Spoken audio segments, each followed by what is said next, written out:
You're listening to the Board Game Snobs podcast, a ridiculous podcast with ridiculous hosts that discuss ridiculous things. And any mention of board games is purely coincidental. And so, without further ado, and with a heavy dollop of shame and embarrassment on my part, I give you the Board Game Snobs.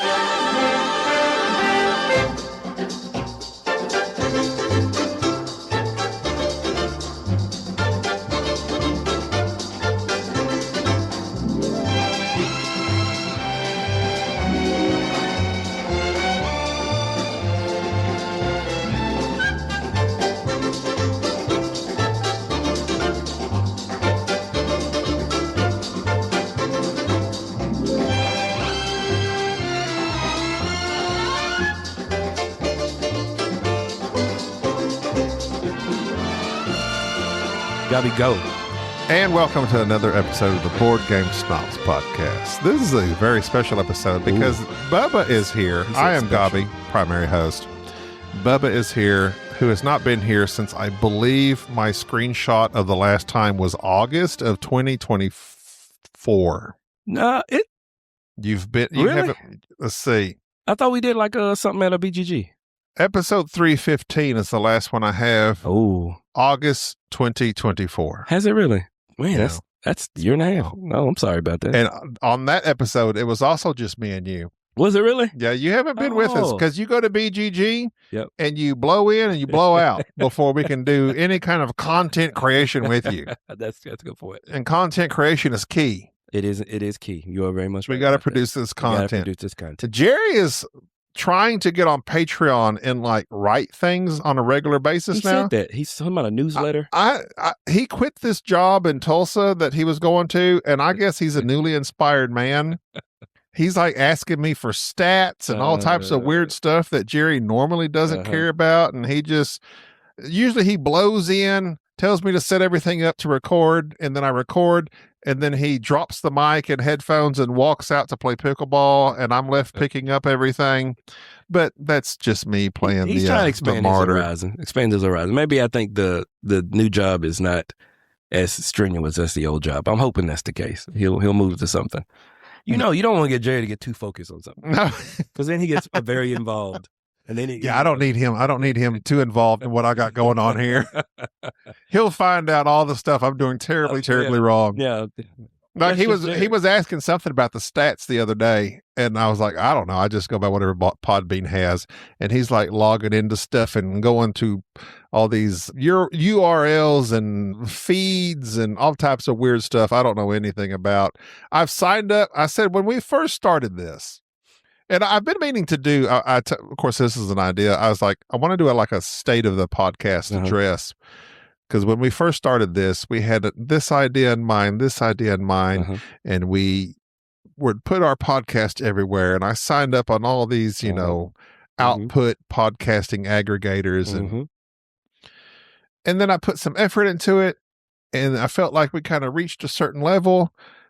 And then just, through life and not being able to game as much and not being able to podcast as much, I kind of just like petered out on a bunch of it. So would it be like you want to do more and get yourself more out there? I feel like I'm over that portion. Okay. So what do you want from doing more?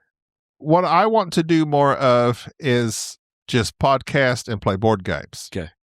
And not worry about, at one time I was worried about being like getting our name up on the echelons of podcast board gaming, what people consider. Because there's like, you got the Dice Tower, you got the Secret Cabal, you got Board Game Barrage, you got Board Game Hot Takes. I think there's a So Very Wrong About Games. I think those are probably like the 4 or 5 biggest listener count podcasts out there. Yep. And then drop way down, and then you probably get us. So you're like the indie of podcasts. We're definitely indie. Ain't no wrong. And Indie is especially coming because through. of the type of content we now produce, and even from the beginning, we always were going to be rather niche. Yes. You're like, what is it, A24, the indie movie Yeah, house? we're definitely A24. You're A24. They make some good movies. Maybe like let's see, it may be even less, more indie than A24. More indie than that too. We're like A12. Okay. B12. Something along those lines. Because when we first started out, I was like, okay, I want to, and Jerry was like, okay, we're going to play board games and review them and go, and we had like more in-depth reviews. And that's true. I said this to him today, actually, as of this recording, which I will not date this recording because that way we can publish this at any time. We used to play a game. We'd come here to my home, play a game or play however many games, and then podcast immediately afterwards. Mm-hmm. The game was fresh in mind. Yeah. We would go into more detail about the gameplay. Mm-hmm.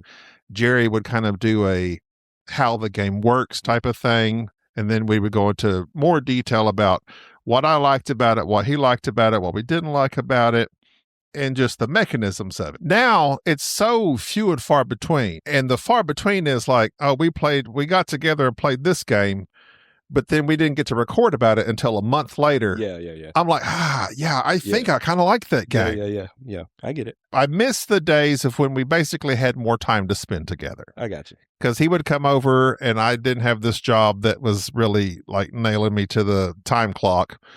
And we just had more time on the weekends and afternoons to spend together. Usually a Friday afternoon we record. Mm-hmm. But now we have this set time of like, we're going to record specifically on Sundays. We generally record before we played pickleball and we meet at Enrique's sister's house. So we have this like precious 1 hour together. Yeah. Well, we've only got time to record. Yeah. So we need to find time to play somewhere along the way. We try to squeeze that in on random weekends that I either go to his house or he can come here at a random time. Yeah. So we're making the play time work, but it's very sporadic. The recording time is regular. It's consistent, yeah. It's every Sunday, yeah. Pretty much. But now we just need a consistent play time to play games together. It's gonna be hard with Jerry. It is hard. But he's in a state of transition. He is, and I hope it's a positive transition. Yeah, I think it is. I think because he went through some negative transitions. He did go some negative transition, but I think he'll be good.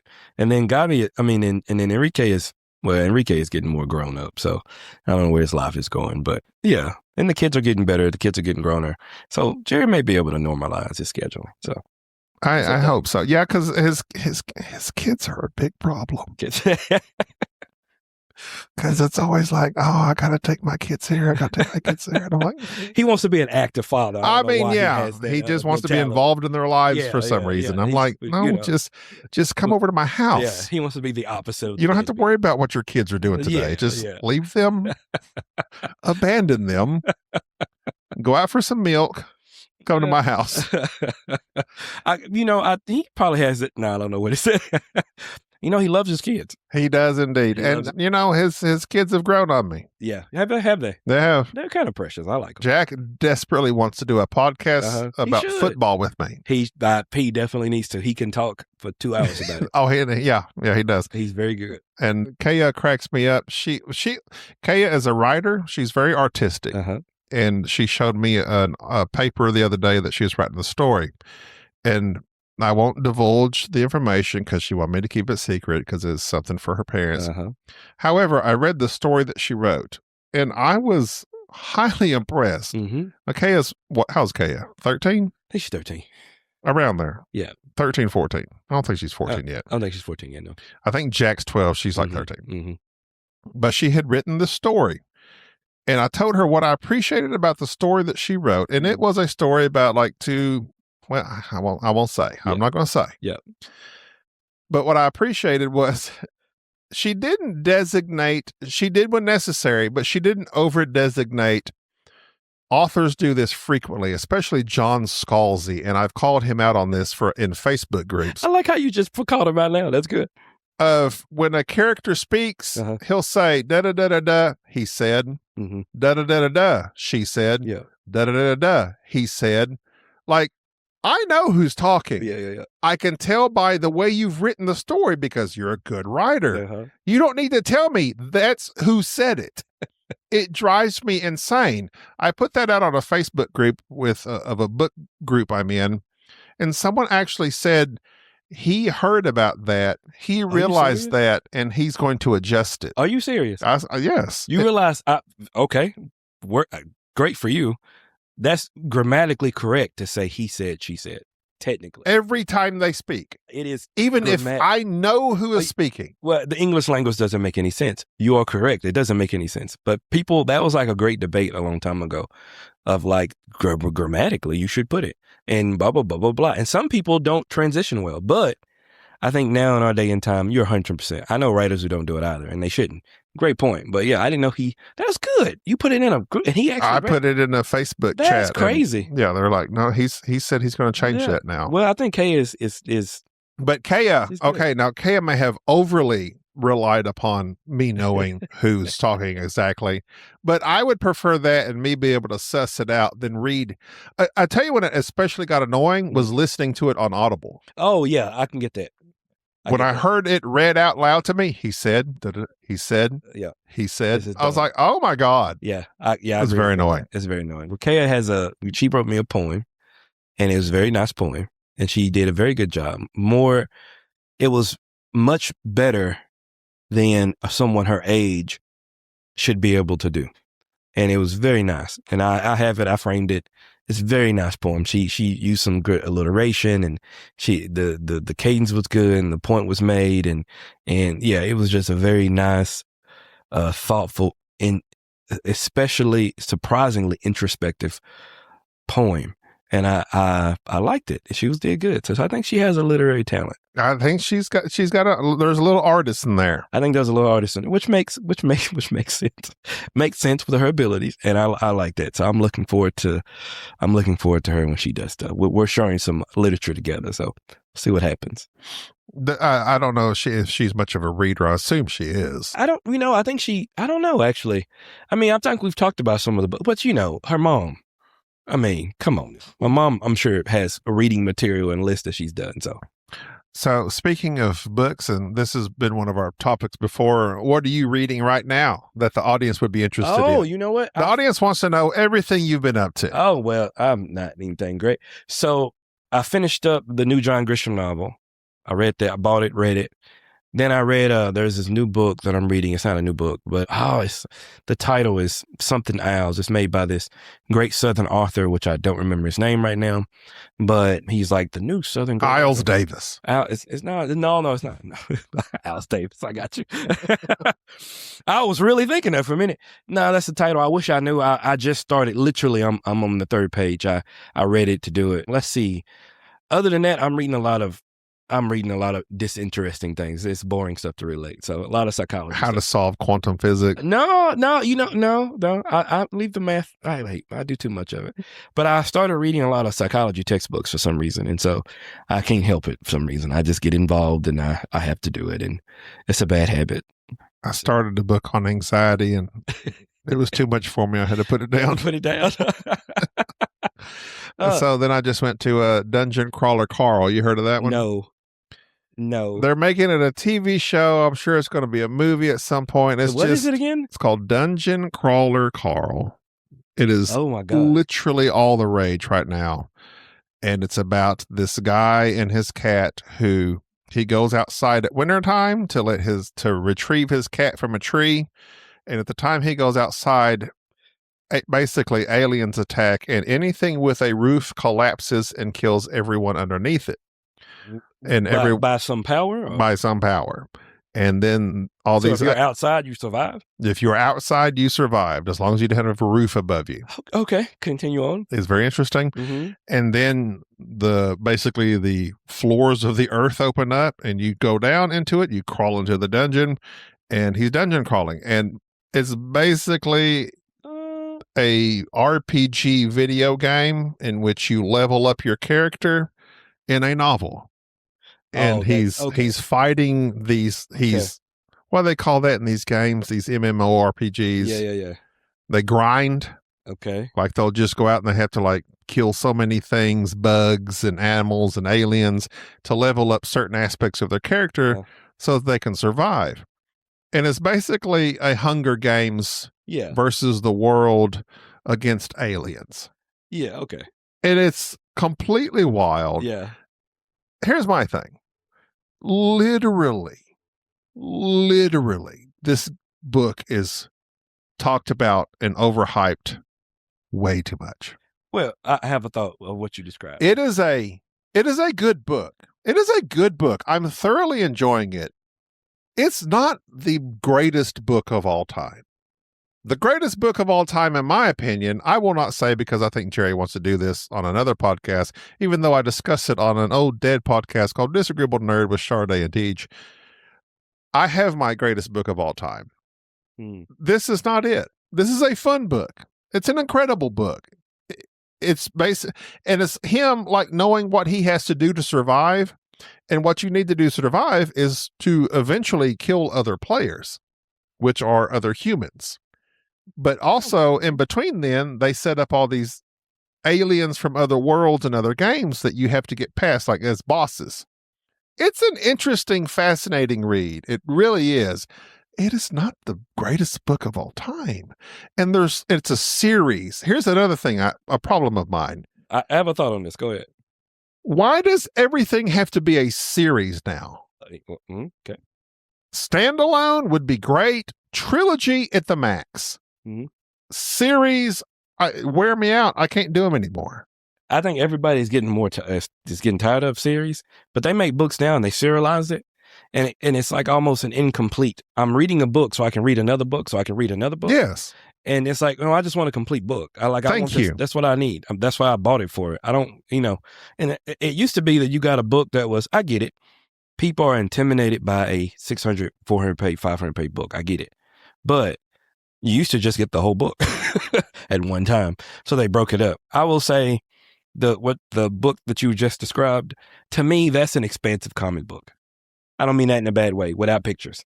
I don't mean that in a bad way, but to me, that's what it sounds like. There's another writer, Matthew O'Reilly, but he writes in such a fashion, he wrote this to be a movie. Yep.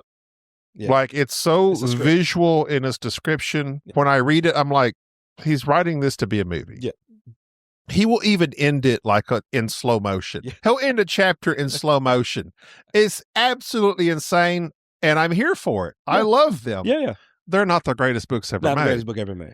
They're highly entertaining, but Dungeon Crawler Carl, sorry everyone who thinks these are the greatest novels of all time. They are not. I'm going to have to read them. I'll give it a shot. But they're extremely fun. Yeah. But they're not the greatest books ever made. Book in the world. I bought a YA book from this writer that wrote the Red Queen novels, which is my favorite YA book series of all time.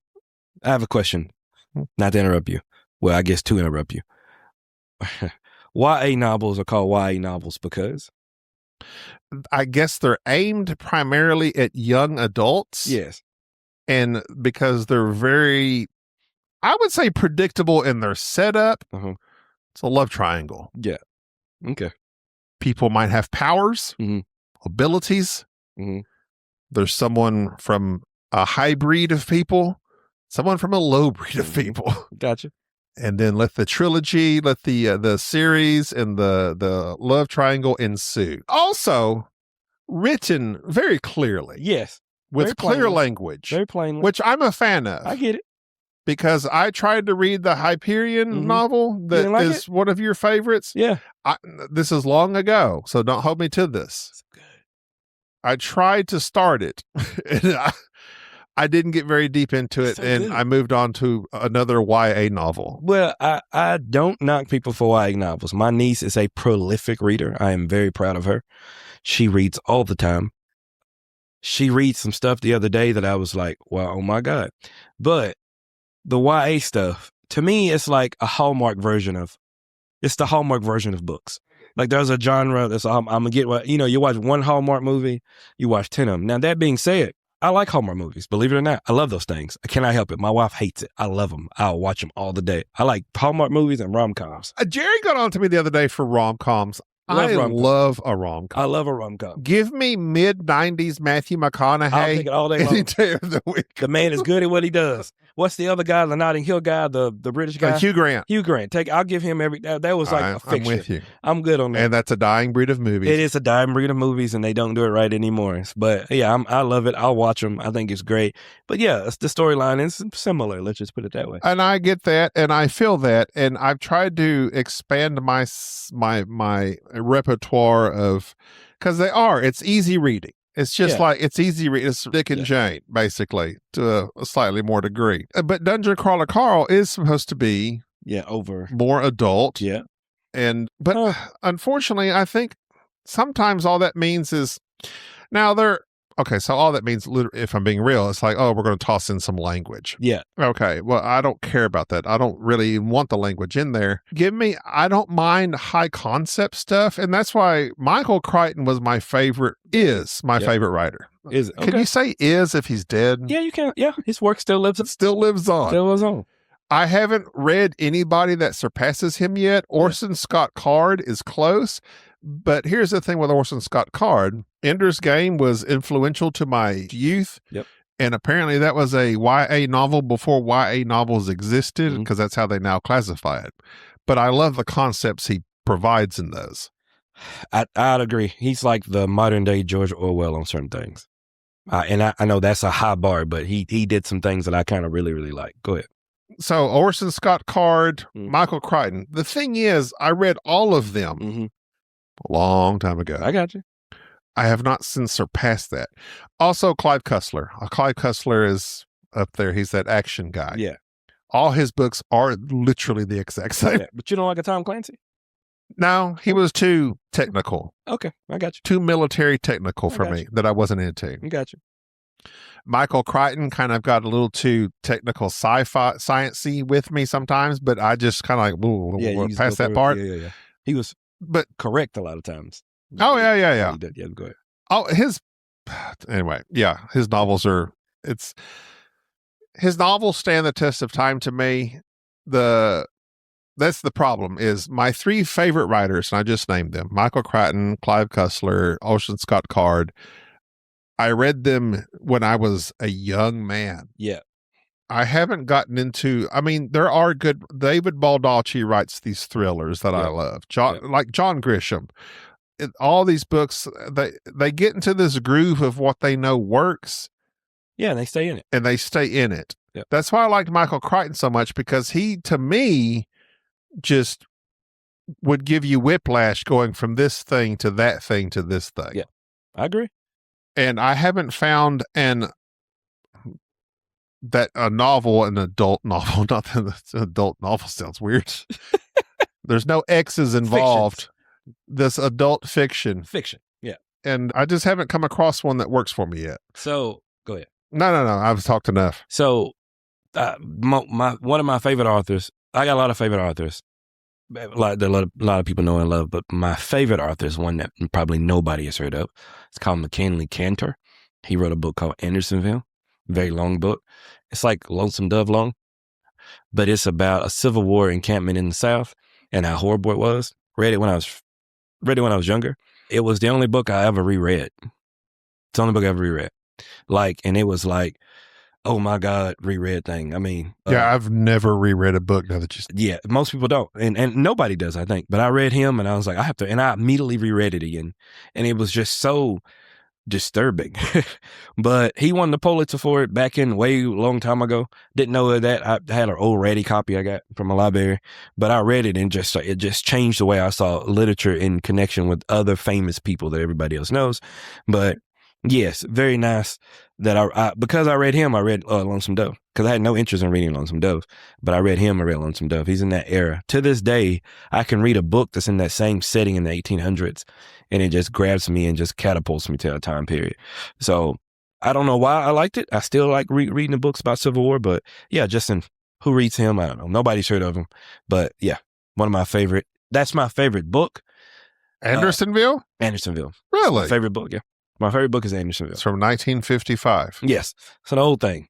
And nobody's ever heard of it. You don't think about it. I don't think they ever made a movie of it or anything like that. But it's Is it a true story?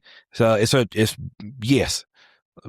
Yes. Everything that happened in Andersonville happened, some of the names may have been changed then. But it was horrible. It was the short version of it was a Civil War encampment for prisoners in the South. So they were captured the Yankees, and they had a river they had a little stream that ran through it. And you both drank and got your boiling water, and it was also your latrine. on the same stream. And so there was rampant disease and how people Well, acted. you gotta stage those things very carefully. Yes, and they did not do that. And then all the stuff that happened, you think, how would that work? But it was so just horrible, the depravity of what people do to each other. That was just captivating to me at the time. And just, anyway, I know that's a weird way to say the depravity was captivating, but it was like, as I said that, I realized that was not a great sentence. That's what people are drawn to. Why do you think people watch NASCAR races? Oh, that's true. They're just waiting for the wreck. That's right to it. You know, I'm not switching topics, but I guess I am. I don't understand NASCAR, but I absolutely love F1. Well, I've seen the movie, so I agree as well. So it's the only place that I haven't got a ticket to go watch, even when it was in the States. Because even the nosebleeds, like if you get in the nosebleeds of F1. It's a rich man's game. Oh, yes. It's like $1,300 a ticket. Yeah. And I'm like, I'm going to have to wait till that's Groupon or something on those things. Because there is one in Dallas. There is one in Dallas now, yes. It's close by. And they're still $1,300? And they are $800. It was $800 and something to go to that one. Good. So I was trying to go, and Amy was like, my wife was like, why are we going to that? I was like, I've always wanted to go. I have no idea why I want to go. Yeah. But I've always wanted to go since I was a kid. The F1 movie with Brad Pitt really made me appreciate a sport I've never seen in my life before. Have you not watched any other F1? I've never watched an F1 race in my life. You never seen Driven or anything like that? Bubba, we live in Northeast Texas. I know, but it's so good. I know Cowboys and I know the Texas Rangers. Man, come on. And I'm familiar with NASCAR because I had friends from Tennessee. So, Dale Earnhardt. Yeah, everybody knew Dale. Mario Andretti, is he F1? Mario Andretti was F1 way back when, I think. Okay, so there was a song from the 90s that mentioned his name, and that's probably my own correlation to F1. F1? Oh, it's so... I know now that thanks to Brad Pitt, they're basically like they're strapped into a rocket. They're airplanes on the ground. Yeah. Yeah. He said like $150 million vehicle. It's absolutely incredible. And they abuse them, and it is the best racing in the world. If you win an F1, you are the top of the world. You're the best driver in the world. Best driver. Whereas speeds NASCAR, you're just the best bootlegger in pretty much, yeah. the United States. Pretty much. I mean, I've never understood the appeal of NASCAR. I don't know why they drive in circles. I don't know why people get into it. People do. They get into it and they love it. My friends loved it, and I was like, "You're what? They're doing the same thing over and over and over." You know what? I equated NASCAR and golf at one time to be the same. Because all you do is get there, do this thing repetitively, and you drink. Other than that, why would you do it? Now that I play golf, I feel differently about golf. But I still feel the same about NASCAR. I don't understand why you enjoy it. It's... You've seen it once. You've seen them 100 times. Or 500. Or 500. As they go around the lap. I don't understand it. I agree. And I'm sure there's a few that might disagree. And yeah. But, I'm willing. Here's my thing. I'm willing to participate's not the word, not partake. I'm willing to go and watch it live. Yes. Just to see. For NASCAR? For anything. Oh, okay. I'm willing to go and see anything live and to hopefully say, oh, I see what you're talking about now. Even NASCAR, I'm like, I would go live to watch it. And I would watch a few, I don't know, a dozen laps, I guess, of going in circles and maybe hopefully get the vibe of what people enjoy about it. I don't think I would. But even like F1, they're live events, right? Yes. You only see them come by your spot. That's true. That's true. Once. That's true. And however many times, I don't even know. Yeah, they still go around it multiple times, yeah. So it's like you just get super excited for that one time. Yeah. And then the rest of the time you watch the TV. Yeah. Okay. So here's why I think I like it. I haven't been yet, but here's why I like it. In NASCAR, they go what? How fast does NASCAR go? I don't know. Like 185, 200. Okay. Right. Now, I'm not saying that's not fantastic. That's amazing. I like it. It's great. But I can go 115. So I was like, you only going a little bit faster than me. I mean, I can do that on open road. You have a fast car, you can get up there. With Formula One, you and I will never be able to experience anything like that. And when you see it, every time to me is a very rare event, even if I saw it 10 times in one event, because how many times, where else can you see that at? But if I'm going to LA or if I'm going cross country, some idiot's gonna race by me at 150 miles an hour. I'm gonna be like, that's too fast. But it's not, you know what I'm saying? Every time you have a police car chase, see it, NASCAR right there. So it's like, So yeah, AI says, NASCAR cars hit over 200 on large super speedways like Daytona and Talladega, with average speeds around 180 miles. Yeah, see, I mean, a buddy of mine had a Trans Am that would do 160. There you go. I get you. You see what I'm saying? So it's not within the realm of I can't experience that. It's more like, you know what I'm saying? But F1, nah, you can't experience Okay, let's that. see what AI says. F1 cars reach top speeds around 220 with records pushing over 230. So look, and the G-force they experience going those, because they go, they go around a curve and 4 to 6 G-forces. Yes. I mean, incredible. Come on, man. I mean, come on. Typical race speed around 200. Yes. Yeah, I get it. And You're they get there so correct. fast. So if you see it, it's like, man, I don't get to see that. I don't get to experience that. And TV doesn't capture that greatly. You know what I'm saying? No. So it's just one of those things. I know it's a weird obsession of mine. I equate F1. I want to go to an F1 race the same way as I want to go to a ballet I've never been, because those are things you never get to see. There you go. I've actually, I did think about ballet. That'd probably be more intriguing. An opera is something I want to go see. We have an opera house close by us, by the way. You didn't know that? Mm. Yes. And got one in Dallas. In Dallas? Yes, sir. Very nice to go to. I would like to go see an opera because I've made fun of opera music my whole life. Yep. But at my old age, I'm like trying to open my mind to things that I used to make fun of. Well, I mean, I think it's funny because if you do things that are not normal for your environment and get outside of that comfort zone, it helps you to realize certain things better. This is the old thing of getting outside your culture. But like, in my family, we play basketball on the weekends. There's nothing wrong with that. We got together, we ate as a family, my extended family. We ate fried chicken and catfish. I've had catfish every way you can have catfish. So, I mean, that's what it is. So if I go to a restaurant, I remember the first time I had a creme brulee at a restaurant. I thought that was the most amazing thing ever. And so now that you start experiencing things outside of what is normal for you, doesn't matter what it is, that's normal for you. You can go fishing. Some people don't know, they don't fish. Go do that. But going to see plays and operas and F1, stuff like that, it's just different experiences. And I think people tend to associate those things with higher end things, though. You don't have to. You don't have to. You ever been crawdad hunting? Crawdad hunting. You ever know? I mean, I used to when I was a kid. Oh, yeah, exactly. But did you ever eat those crawdads? No. Oh, exactly. You can eat those. So go crawdad hunting. That's cheap. It's inexpensive. They in the ground. They there. Well, me and Sade and Gina went to Bow Bridge, Louisiana several years ago. Pre-pandemic, probably. Pandemic has skewed the timeline. It does. I don't care for the work it takes to get a crawdad meat out. I'd rather just eat shrimp. I get it, but it was an experience. I did it. You did it. I did it. It was an experience. So that's all it is. I'm open to new experiences. You're open to new experiences. That's what I'll say. It does not have to be expensive. In fact, sometimes the expense you should not do things that are expensive. So I understand that. So I just try to do new things constantly. That's like Sade has got me into, this has been an ongoing thing now, and you are as well, severely into 21 Pilots. She got the pit tickets a couple concerts ago. Yeah, I wasn't doing that. That's where you go in. This is a young man's game. It is indeed. Young knees. Yeah. And my knees are not young. And I stood for 5 hours. Oh, you talking about the last one? Straight. Talking about the last one when y'all was on the lawn? Not the lawn. Oh, okay. You talking about at the lawn? I sat. Okay. You talking about at the arena? I'm talking about the American Airlines Center in Dallas. I remember that. I saw you down there. 2023, I believe. Yeah.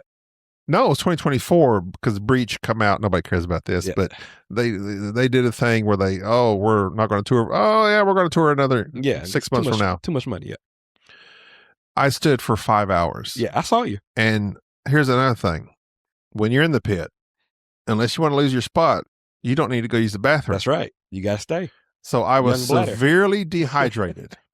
I chose not to eat or drink all day long so that I knew I could stand in this pit with my child Sade, who's 20-something, And then our other friend who is literally 17, Young 16. Young needs. And I'm this old fart trying to hang with these kids, standing and not peeing for 5 hours. It was immeasurably difficult. However, I was there and so close, and the music felt deeply into my chest. Wow. The rhythms pounded in my bones. Got into your soul. Huh? And then Joshua comes out, and they come out into they came out into the pit, and they played and they beat the drums. He was right there. I was right there. Right there. It was magical. You know what I'll say to that? It was magical. Go ahead and tell you something. We saw you from my seat. That was super close as well, but I saw you. And I told Amy, nope, not for me on that one. I don't know how he's doing that. I was hurting for you. And then we saw him too. We just saw him for another 25 feet from you. They're further than you. But I understand. I agree. I get it. I'm sure it was magical. But I've been 5-6 times to see them. I'm good. I'm magical with it. Well, this last time was my 5th time. We were in the lawn and standing that one I actually squatted down and sat on my butt a few times before the show started. And I said, never again. No. Seats or I'm out. No. So I told Amy, I said, there are moments in life that certain things have passed. You have to accept that. Opens the window, closes, another opens. So I told her, I said, the whole lawn standing, we're too old for that now. We get seats, and we get seats that are close, but we get seats. We're not, because when I'm tired, I want to sit down, and I want to enjoy my time, and I'm not trying to die when I get there. I was, again, equally impressed with y'all for having the lawn in the American Airlines. Now, you should not be impressed with the lawn. The lawn happened because our friend who was getting the tickets did not know how tickets work. She backed out for a split second and cost us seats. Came back out, bro. Went back in, only lawn available. So here's my thing. The standing and the pits and the lawns and all this stuff, that's a young person's game because you're young and you broke. You broke. That's right. Yes, sir. I have spendable income. That's now. right. So yes. Give me them seats. Give me them seats. Because I'm not going to stand again. So I felt so bad. I felt so bad for y'all. I really No, did. you didn't. No, I did. No, you didn't. No, I did. I told Amy, I said, we went and saw y'all at the lawn, and I told Amy, well, we're not going back to that. And she was like, no, I can't believe that. That's like walking through Bodies. That's like being in first class and walking through Yes. I'm going over bodies. People right here, people laying on the ground. They got towels out. It was like a homeless encampment show to me. I couldn't do that. And I told Amy I was not doing it. And then I felt so bad. And then I'll be honest with you, because I felt even worse because when y'all were buying y'all tickets, I think Audrey is who you were talking about. Yeah. They're buying y'all tickets. Me and Amy double booked. We had us tickets already. And then Amy was she texted me and said, I have tickets at these seats. Do we want them? And I was like, no, I'm good. I already checked out. And it was 4 or 5 tickets. And so Amy's like, well, do you think anybody else needs them? I said, no, I think they already got them. She's like, you sure? I said, yeah, I think they already got them. She's online. She's already got it online. Because I texted Paige and I said, do you want us to pick up tickets for y'all? And she was like, no, Audrey got them. I texted Audrey and I said, do what you like for us to do tickets for y'all. She's like, no, I got them. I was like, okay. Is this new information I was to done. me? And so, yes. And I'm retroactively enraged. I was trying to help you out. We took care of you. We were already there. I'm retroactively We was going to enraged. all sit together. That would have been so we nice. were all wonderful and everything was good. If I was tired, tickets. I could have sat in a chair You could instead of have. on the cold, red, You could have been with people. grass. You could have been shoulder to people with sweat that you knew where it came from. And people, as it got closer, in the beginning, when of course the pre-shows are playing, nobody was surrounding us. But as soon as it got close to playtime, all these strangers started engulfing around us. And it was just a monstrosity of humanity pushing and ebbing and flowing and trying to maintain my spot. No, you're breathing in people's carbon dioxide. It was awful. It was awful. Yeah, I don't rebreathe. I don't put myself in rebreath territory. So I just can't do it. I will never do lawn again. I can't. Yeah, I felt so bad. I did. I don't know that you felt did. bad. No, I genuinely did. We had people that the show started. Like massaging your feet and... Giving you damp towels. I mean, it was good. Now, I will say I was slightly envious because we were sitting down and they had this little area that had like the white tables and it was like waiter service and all that. And I looked over there and I told Amy, I said, I guess next year we're going to get that. And so there's always envy no matter where you're sitting at. Yeah. So I don't know how much they cost, but I was good to go. I said next time. So I did promise my wife that I would, if the next time the 21 Pilots had an actual concert in London, that I would buy the VIP tickets for her and somebody else, and they could fly over and they could do that because that's what she wants to do. She wants to go to a 21 Pilots concert in London, VIP access. So that whenever they do that, so I'm gonna spend some money for her on that. But other than that, but we don't do that anymore. You've advanced beyond it, and that's a very wise move. Well, certain ages, you gotta let it go. It don't appeal, bro. You gotta let it go. You aged into a certain bracket. You aged into a certain bracket. There ain't nothing wrong with that. All right, so we played again. Circadians First Light Hard Merge. Hard Merge. This is a S.J. McDonald game, art by some such. I think also Sam McDonald. I don't know. It's written on here. What do you think about the artwork? Illustration, Sam Phillips, Shim's brother. Development, Shim Phillips. Game designer, S.J. McDonald. The art, it's quirky. It's quirky. It's not my favorite. Yeah. It's not fantastic. Actually, none of the art. No. I know everybody. It's utilitarian. It's utilitarian. Sorry about that. So like Shim, and they're all in league together. They're all produced with Renegade Games. Yeah. I don't know. This is not a Garfield Games because Garfield is, it is a Garfield Games. So they're kind of just buddies and they all produce things together. I mean, so you're touching that Ezra and Nehemiah. So here's the thing about Ezra and Nehemiah again. But Ezra and Nehemiah was, I guess it is the same kind of artwork, but it's, I don't know, I guess maybe the context of that game, it fit together. Ezra and Nehemiah is a little bit more realistic looking. Yeah, I get it. The colors on Circadians make it a little bit more cartoonish, a little washed out to me. Yeah, I get it. But however, production. However, this is my thing, and this is something that we've established long ago on Board Game Snobs. If the mechanisms are there, we don't really care. That is true. It is a great game. I give you that. And it had been a while since I had played this and broke it out because there's a lot of little pieces in this game, especially in the resource management part of it. The last time we had played this, if I'm able to look it up quickly enough, it's been a bit. I'll just say several years ago. BDG, yeah. And it's dice management, dice placement. You roll the die, you allocate the die. Some of your die are ships. You can allocate them to your farms as well because supposedly the story is you're on this planet. You're trying to get along with the people of the planet and you're sending people out to negotiate so that you can get along with the other aliens on this planet and just survive. And so you can either send people out on these ships to negotiate, or you can send people out on these ships to these other areas of the planet. And it's basically you go to those other spaces to upgrade your ships, upgrade your farms, get more dice to send out, or just exchange your resources, or to move your harvester along the planet that is supposed to be like taking samples of these organic materials, but really it's just helping you gain resources. Mm-hmm. And the farther out you go to the edges of the planet, the better it is for points and etc. And you have a variety of things to do. There are 1, 2, 3, 4, 5, 6, 7, 8, 9-ish places to go in this game. 3 categories. 3 categories.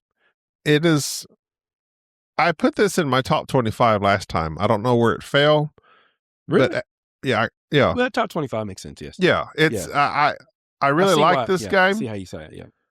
And after it had been so long, because we and Jerry had played Nemesis Retaliation, and I was like, that was kind of a big, hard game to get into. Y'all just played that, right? We just played that. I won that game. Okay, Bubba, we get it. Look, we have yet to discuss this game. Well, go ahead. And the alternate timelines that it produced, we have yet to discuss. We're going to discuss it Okay. I don't know when this We'll wait podcast on will that come one. out. We'll I'll wait on make that sure one. this podcast comes out before that one. Okay. But yes, Bubba won that game, hypothetically. But Continue after on. we played that game, it was such a big game, big setup, so many pieces. And I remember this game has a lot of pieces, which it does if you use them. I downloaded, and I had Bubba download just a scorekeeper, the scorekeeper app. The one I downloaded specifically is called Score Anything. You can just create the players to be these different colors and make those your resources. I saw that on Reddit. I said, that's a fantastic idea. Otherwise, you're just simply throughout the game, oh, let me get these 10 little drops of blue wooden pieces. Oh, let me subtract those, because every phase of the game, you're taking resources and giving resources and taking resources and giving resources, and it's tedious. It is, yeah. I can see that. The Score Anything app, or any scoring app that you can assign colors to, Made it better. because the blue is water, green is algae, yellow is energy. You can make the red the gems, but the gems are so few and far between. We just did those manually with the pieces we got. Made it so much better. Mm-hmm. I thoroughly enjoyed this game, even though you stopped me pretty good by about 20 points. Coincidence. It's good. I give this game is still going to be in my top 25 probably. I think you like this game because it's an easy transition to get into. Like, you start playing it. I mean, I see how you like it, and I like it for that reason as well. I mean, it makes sense. There's a lot you can do with it. I kind of cheated out because I just look at the most valuable resources and get that, and then try to go from there. Things just worked out for me. That's all. But I liked it. It's good. You put it in your top 25 for a reason. What is it the gameplay that makes it so good for you, or is it some particular mechanism? What is it that makes it good for you? I like the variety of decisions to make with the dice, and the fact that you can mitigate the dice, which of course you can in most games of this ilk nowadays. Yeah. But, and the way that there's about there's about 4 different ways to get victory points in this game. Yep. You can fulfill orders. They call it something else, going to the depository, not suppository, the depository. You basically are fulfilling orders. You can go to this negotiation board in which you turn certain varieties of certain materials into victory points, and usually a large amount. So if you turn in a bunch of algae, you can make that victory points. If you turn a bunch of energy, victory points, a bunch of gems, victory points. Or fulfill the fulfillment cards, like I said, gems are victory points. I guess that's the main way to get the victory points. So here's the thing about the board that you just talked about, the board. I like the mechanisms of it. I like how they try to limit it.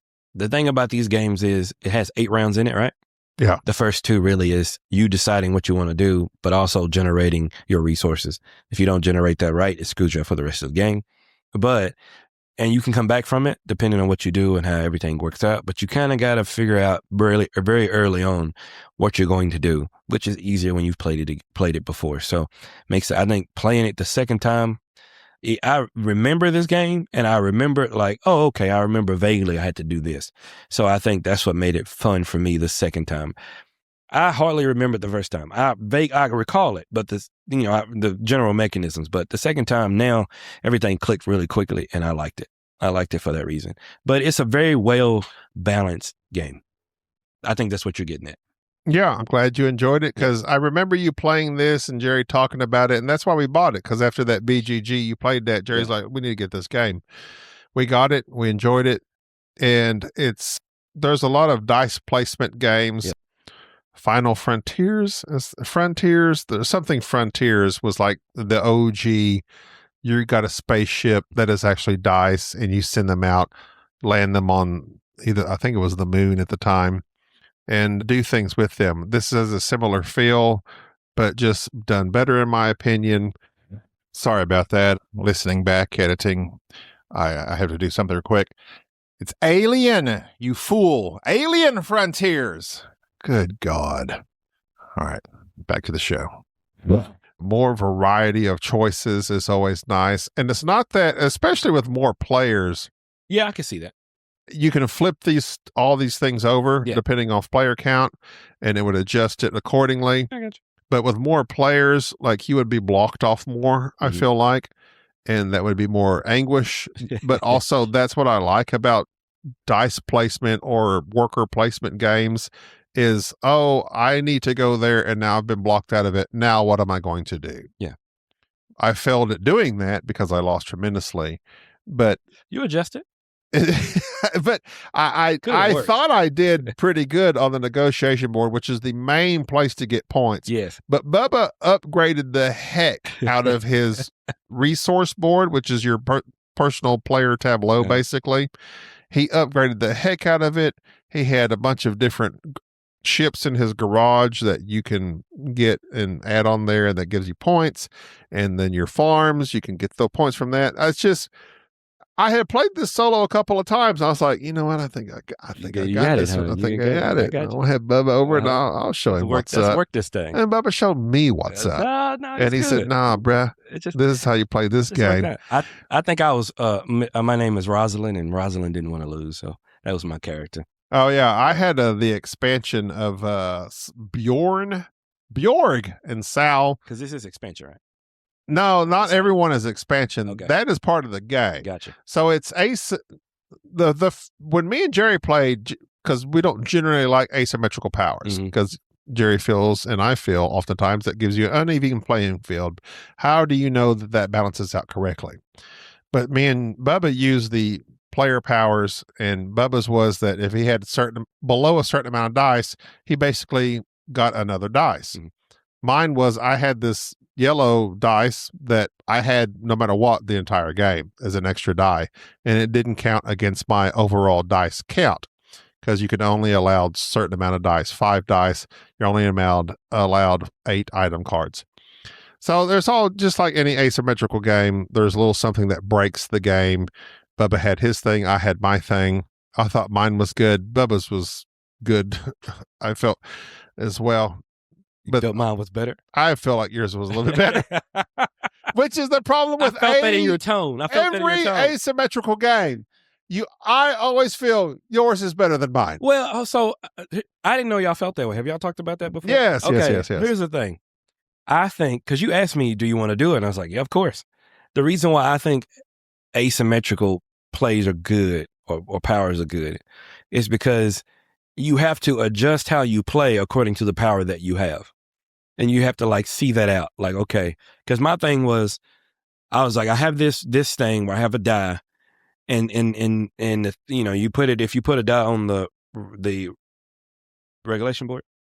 This one? Yes. Negotiation board. I'm sorry. Negotiation. My brain isn't working.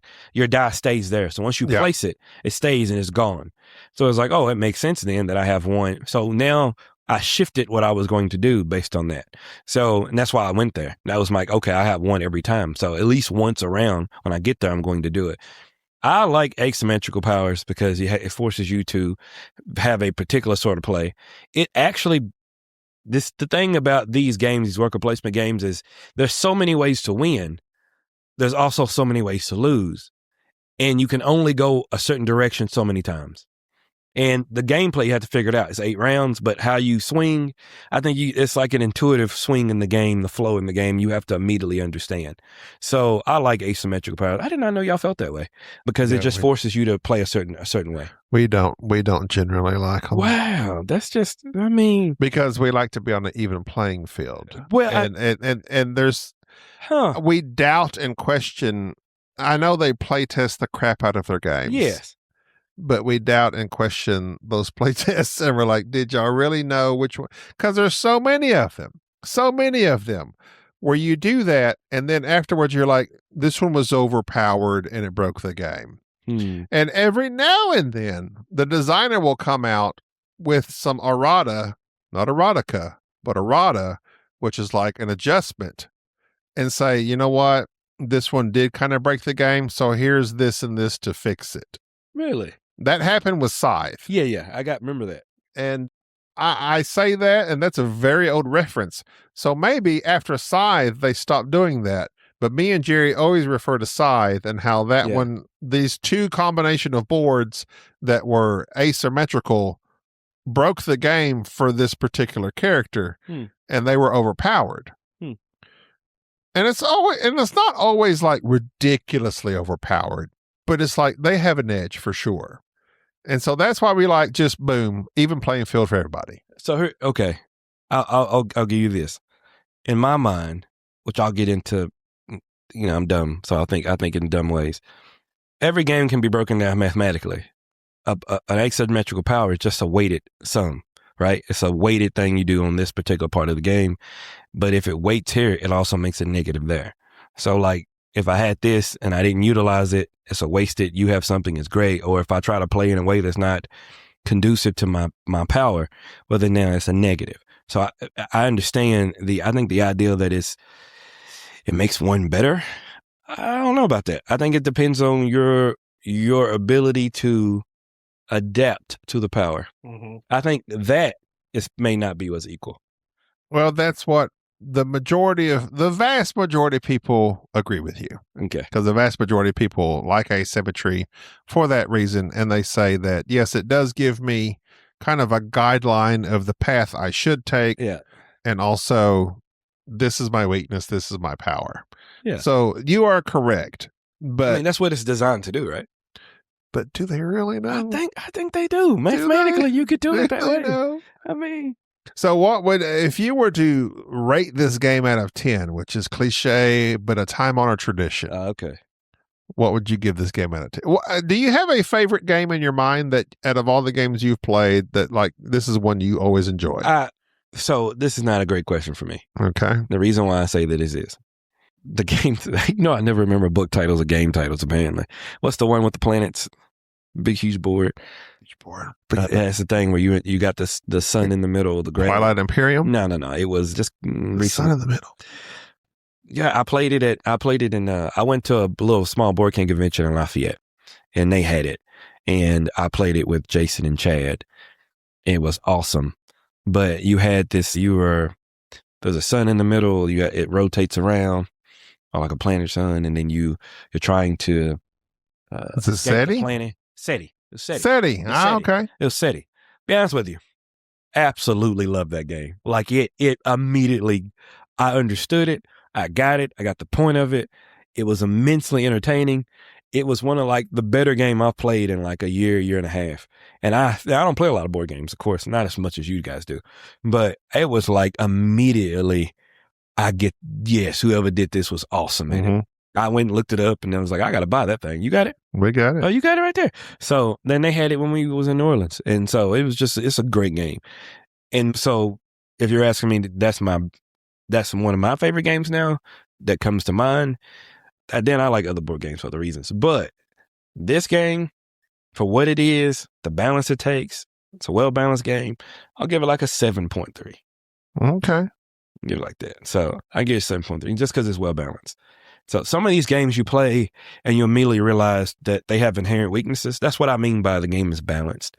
I think a lot of people will be able to play it and like it no matter how your mind works. That's what. So are you able to rank things against each other? Like, for instance, so you played this with me, and then we also played together recently Nemesis Retaliation. But it's a different type of game. See, that's what I'm saying. But so the way most people, and I would guess, if I was to say, hey, we're going to play Saturday, Bubba, do you want to play Nemesis or you want to play Circadians? That depends.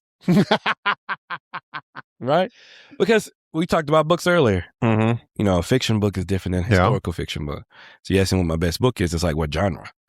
The same way in which I look at board games the same way. Like Nemesis is, you got to set it up and it's this and it's that. And it's a lot. And you got to do all this. And then you have the single goals in it, which I like because I can mess everybody up. I like that. And then this, that, and the other. You got to talk about it. It's a completely different setup than this. So it depends on like favorite, as in it would be who I play with and what mood I'm in.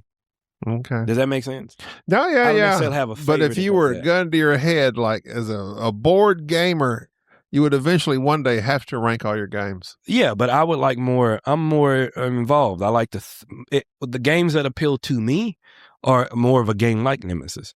right? I mean, it's more chaos, Yeah. more order and chaos. I like a game that orders it out for you, and that's why I said it's balanced. But I like a chaotic game. Yeah, Nemesis. That's why I told Jerry. It's like to me, it's basically an RPG, Yeah, and you can just kind of go in there and make decisions and go in a room and say, "Do I want to do this, this, or this?" But in that, it's more definitive, and you play a card. Whereas an RPG, you'd roll a dice and say, "Oh, can I do this? Okay, now if I decide to do this, will it be successful? Roll a dice." Blah blah. If I had my druthers, I would be an RPG gamer all the time. all the time. Really? I love RPG gaming. Huh. The very few times we've played, we've played Star Wars, the role playing game twice. We played 10 Candles. You remember that? I remember that. I love that game. Jerry was angry with me because I kept cracking jokes and he wanted it to be dark and scary, and the game is. Yeah. But I was cracking jokes. You got to keep it light. Somebody's got to break the You drama. got to do it. I love that style of game. And so therefore I love anything that veers towards that, like the Nemesis line of games. I got you.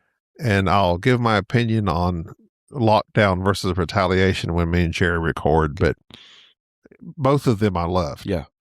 And because they do provide a story. Yes. This game provided no story. That's true. This game is just like a spreadsheet. Well, so it is very much. Yeah, that's why I was like, oh, I can look at the math. And so that's probably why, not probably, actually, me and depending on which timeline we go in the Nemesis, me and Enrique successfully escaped with our lives. And but that's the story. This game is a worksheet, and you're able to math things out. Yep. And you and Jerry both are able to do y'all like math things out from the beginning of the game. Yeah. And I'm very much just like in the moment of like, okay, this turn I'm going to do this. Now this turn I'm going to do that. Well, I mean, what I tell you, I was like, when I first started, couldn't remember the game a lot, but I was like, this resource is the most plentiful resource. This one is the least plentiful resource. Okay, I'll put myself in a position to get both of those as much as possible. That's kind of how I started the game out. And that's how I started every resource game out, is because there's a reason why I do that mathematically. I mean, it's the way they game it out. They're not dumb. So it's like, oh, okay. And then Enrique does this weird thing when he does resource games. He does it every single time. Every single time. And I don't know if he consciously does it, but I would say not. He does it and it's freaking amazing because he will look at a game and realize I can be so resource heavy and so concentrate on that and go all into it every time. And he will isolate that out quickly in the game with all the variables. It's amazing when he does it. So this is what I did with this. But no, there is no storyline. And I'm trying to work on my imagination. And so when I play board games, especially, and I think games like RPGs, of course, help with that. And so I do like this game. I like it because it's balanced. It appeals to that me and that way of being just I can play this game all day long. It's not going to tire me out. Nemesis or games like RPGs, I get involved and then I start thinking, and you get involved in the movie, you get yourself there, and it's just super fun. But then you got to play with the right people, and it gets into all that good stuff. But yeah, there you go. But you should have Chad and Jason. We were in Louisiana. I did not get to actually play with Jason. I love playing with Jason. I didn't get to play with him, sadly. But we played a lot with Chad because we were over at Chad's house. And we played a couple RPGs, I think, and just had a lot of fun, too. So should have him on. So it's good. Didn't play with Jason. I regret that. I'm going to have to just drive down there and play with him one day. But he likes those kinds of things, too. So it's good. Yeah, I missed that on that one. And Jerry has that's another podcast we need to do. Yeah, definitely. So, okay, I've got to do this. I know you don't want it. Oh. And you can just do it real quick. Oh. Just as quick as possible. So the last game you played is Circadians First Light. So boom, number 5 is out of the way.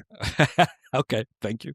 Number 4, you did already. Describe a game by, it says box art, but you said, the one with the sun and the planets around it. I didn't know you had questions on these 5. Okay. Yeah. Okay. So let's describe a game by box art with SETI. Okay. Close enough.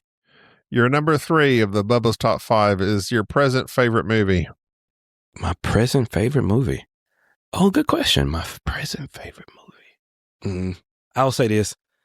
I've rewatched the Notting Hill movie 3 times. With Hugh Grant. He did, yeah. That's why For Is that Julia Roberts? It is. Okay. I don't know why I like that movie so much. I just do. Probably because he owned the bookstore, the travel bookstore. I think that's what it was. And then he had. How did you feel about the Tom Hanks, Meg Ryan duo or trio of movies? The Sleepless in Seattle, You've Got Mail. Are those anywhere in your zeitgeist of movies you enjoy rewatching? The rom-coms? I've seen this Sleepless in Seattle once. I've seen You've Got Mail probably once. I think the third one was, I hate movies titles. You know what I'm talking about. With those two in it? Yeah. It's just there's another one, right? I'm sure. No. I'm thinking of Tom Hanks and Julia Roberts, that movie. One was the teacher. Julia Roberts. One was the teacher. Oh, then he took his back. That was a great movie. So, but not what I've rewatched. I think I get into a rom-com slump, and then I'll watch it like in a thing. So I don't know. I'm sure I will rewatch them because. But your current one is Notting Hill. I've watched it, then I fell asleep on it and rewatched the whole thing, even though I was at the end of it. And then I'm not ashamed to say that's probably like my fifth or sixth time watching the movie. What are your thoughts on Failure to Launch? I think it's apropos. I think that you know what I thought about that? I thought that my man who's super cool, I love my guy, but that's my go-to. I mean, it is, but I thought, you know what? He needs to move on.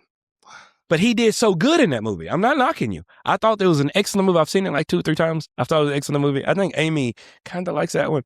But yeah, Matthew, I thought Matthew, man, he had been so good in so many. It was time.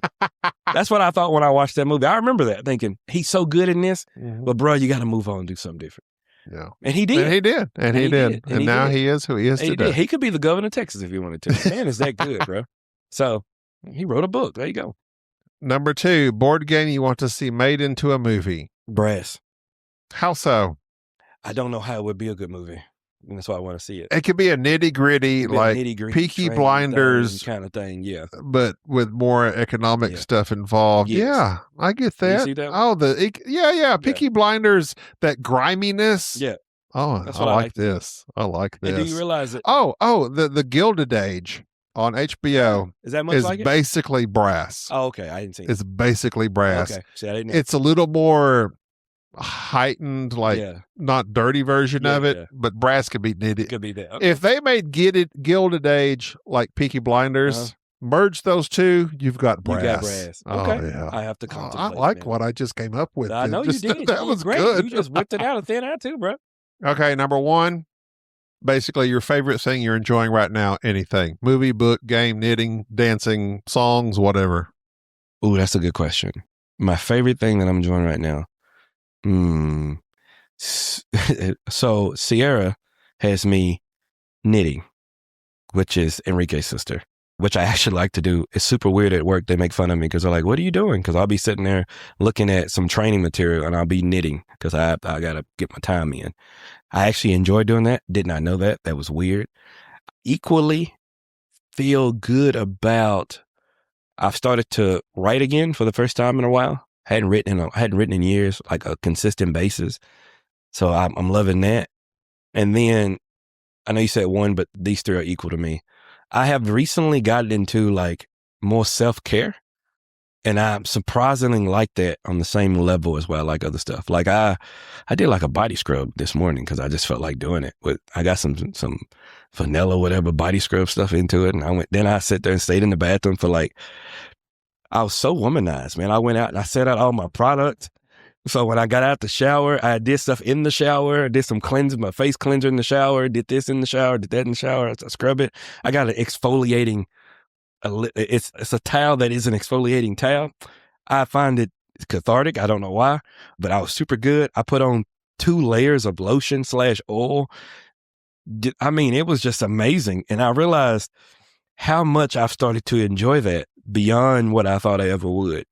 And I get why people do self-care a lot. And I actually had that realization this morning because I just felt so good going into work.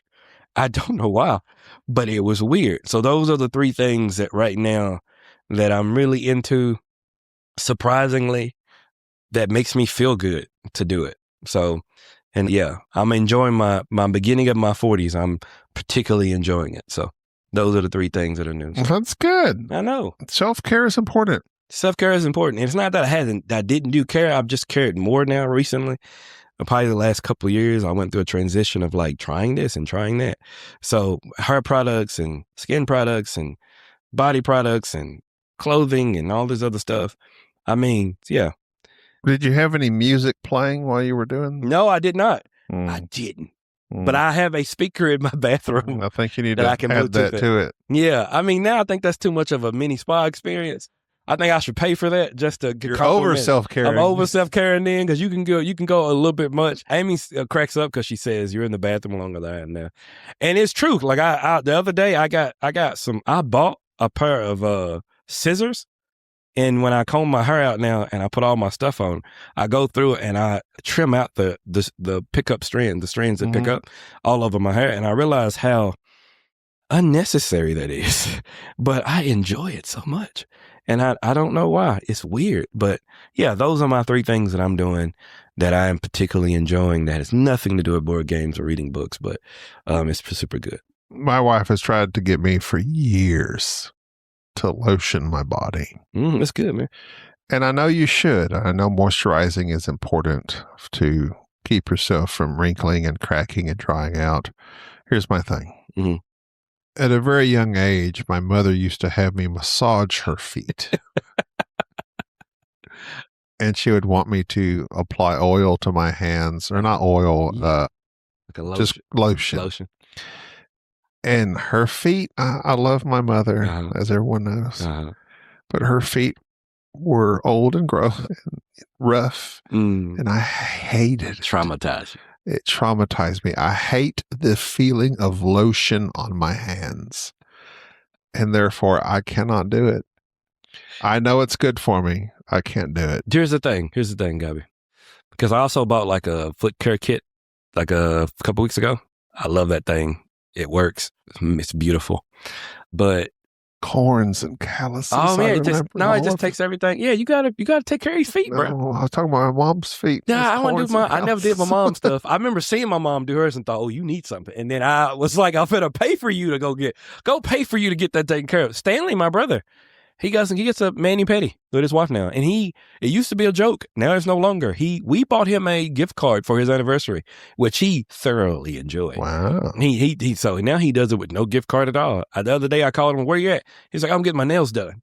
And he said it as if it was a normal sentence. And I thought, proud of him. As if I'm at the game. I'm at the game doing my thing. And I said, oh, you going to be at home? Oh, no. I said, where you at? Oh, we had to, we decided to stop and get my feet and my toes done. I'm like, y'all just randomly stop to do that? Okay. It's a normal part, like going to Walmart. I'm proud of him, but bought this product. If you ever get into it, first you got to do oil and then you got to do your lotion. You do it a couple times, your skin will change. I mean, like now I can go through a whole day normally now and my hands no longer get ashy. For a black man, that's a big deal, by the way. And so especially when it's cold. And it's like, even at work, other people are like, Stanley, what you doing with your skin, bro? And I was like, don't crack, man. But it shines even better. You know what I'm saying? Moisturize it. The worst thing, the nightmare, a couple of weeks ago, maybe a month or two ago, my wife looks at me and I palpitated in my heart. It was that bad. My wife says, what's going on with your forehead? And I said, what do you mean? She's like, I think it's dry. I said, not possible. She said, no, it's wrinkled. And I thought, it's not possible. And I thought she was joking with me because my wife jokes with me like this. And I was like, oh, not possible. And she says, no, I'm being serious. There's a wrinkle on your forehead. And I was like, not possible. I went in the bathroom. My forehead is ashy. I have never experienced non-old skin on my face before. It changed my life because I don't know how people do it. I don't know. I realize now it's like I went crazy. I went to Ulta, which I never really go to. My wife and Charlotte go there. It's a thing. It's traumatizing as a man when you go in there, but now I love it. I go online and buy stuff through Ulta. I buy stuff all the time. I'm good to go. I did a forehead lotions. Oh yes, it's a hydrochloric acid serum. Hydrochloric acid. No, chloric acid serum thing. It's really good. It helps you retain water. I had to figure out which one is good for me. I went through all the brands and stuff like that. No, I went to Walmart the other day because I was out of some stuff, and I literally spent $47 on 2 bottles, and I happily did it. And I was like, it's my stuff now. I gotta get it. Gotta have It's it. not cheap. I bought an oil that's supposed to like help with like stretch marks and blemishes and all this stuff. It's supposed to like, smooth it all out. And it was like $20-something for a bottle. Yeah, like a small 13 bottle. ounce. Yeah. So I bought, he got mad at me because I bought a lot of trial runs of everything. Like, okay, I'm gonna buy this brand, that brand. And I was just trying different brands. And so what I bought. So it'd be like $40, $50 to buy this trial. And okay, I tried that. Let me try this. Let me try that. Let me try this. I've gone through hundreds of dollars of products. And I understand now why people who do this go through so much, because it is a slog to go through. And you look at YouTube and there's 50,000 people. And so now, like, I had to break down what's good and what's bad. I knew that I was in when I was around some people at work who have tremendous hair product game. And I was like, yeah, I used that the other day. I didn't like that. It was this and it was that. Or that was too light and it made this and it didn't last the whole day. And they were like, yeah, I know. And I realized I'm in with another crowd. I've expanded myself. So it felt pretty good. Well, I'm looking at your forehead now and I don't see a crease. Bruh. And it's the end of the day too. Man, you're good to go. I'm good to go, bro. And your knuckles look normal. I know. You want to see my elbow? I'm going to pick on my shirt. I'm very happy about it. My skin is a different. How about them knees? Hey, my knees is so particularly old, sir.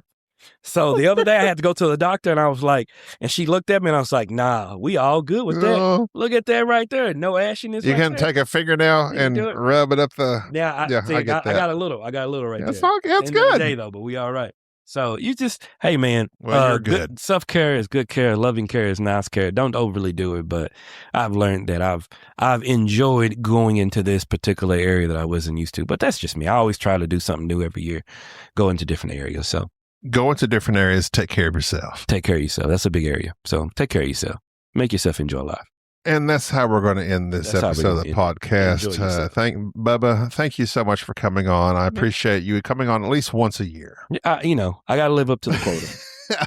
If you can come on more, we'd love to have you. We'll try. We'll be at Tina's on Sunday. Tina's on Sunday. I got you. That's going to do it for this episode. We hope you enjoyed it. If you have any questions, comments, feel free to email us at boardgamesnobs@gmail.com. Do not ask me. I'm not here enough to answer those, but okay. I will answer them. Jerry, now that Jerry's more involved. Jerry's more involved. Maybe he'll answer them. Twisters, yeah. Feel free to rate and review us on Spotify. You can leave questions, comments. You can rate and review on podcast, Apple Podcasts. You can rate and review.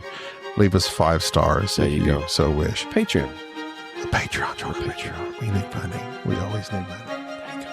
All right, that's going to do it. See you later. Guys, have a good one. Thank you for tolerating this episode of the Board Game Snobs. Stay classy.